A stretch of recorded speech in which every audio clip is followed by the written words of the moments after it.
Hello everyone, this is Dr. Muskan and I welcome you to the Physio Info Island. I hope you're enjoying the gait deviation series. The pathological gait which I have explained in the previous video must be clear to you now. And in this video, we are going to take up another pathological gait which is Trendelenburg gait. Okay, so let's see what is happening in the Trendelenburg gait.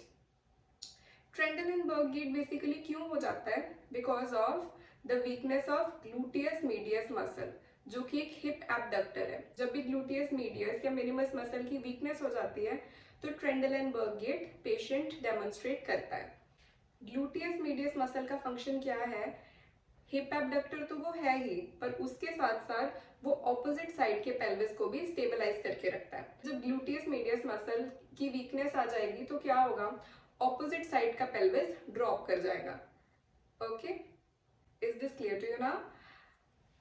It is a very strong pelvic stabilizer.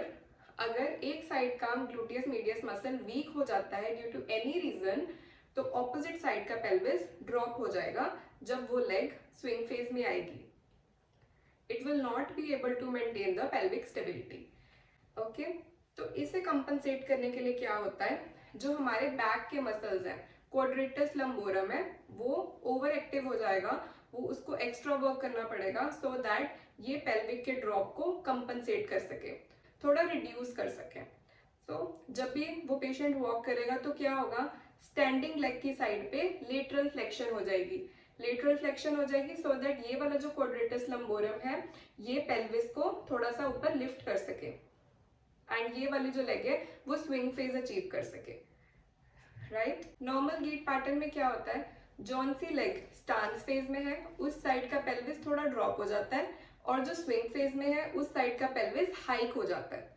Okay, but ट्रेंडेलेनबर्ग gate में ये बात बिल्कुल opposite हो जाती है.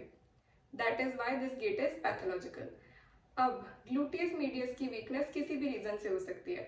It can also be neurological. Gluteus medius को superior gluteal nerve supply करती है. अगर उस नर्व की कोई इंजरी हो गई है या फिर इंट्रैपमेंट हो गई है उसकी वजह से भी ग्लूटियस मीडियस के ऊपर वीकनेस हो सकती है. Also it is very commonly seen in total hip replacement surgeries and also in femoral fixation surgeries with intramedullary nailing. इनमें भी ये बहुत कॉमनली देखा जाता है. ऐसा क्यों हो जाता है? बिकॉज ग्लूटियस मीडियस की डाइसेक्शन करनी पड़ती है इस सर्जिकल प्रोसीजर में सो दैट हिप जॉइंट ज्यादा अच्छे से एक्सपोज हो सके. The main characteristic feature which is seen in the Trendelenburg gait वो क्या है?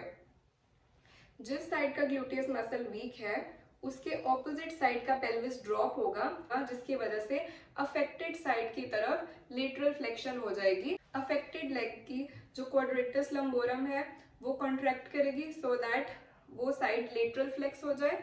अनअफेक्टेड नॉट बेयरिंग साइड की जो लेग है वो स्विंग फेज को अचीव कर सके. I hope it is clear to you now. You will get more clarification after watching this video.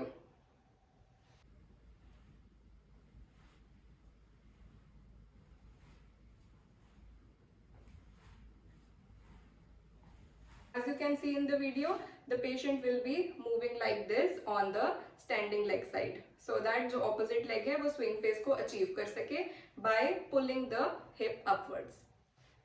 I hope you found this video informative and Trendelenburg gait clear to you now. Stay tuned for more such informative videos. Thank you.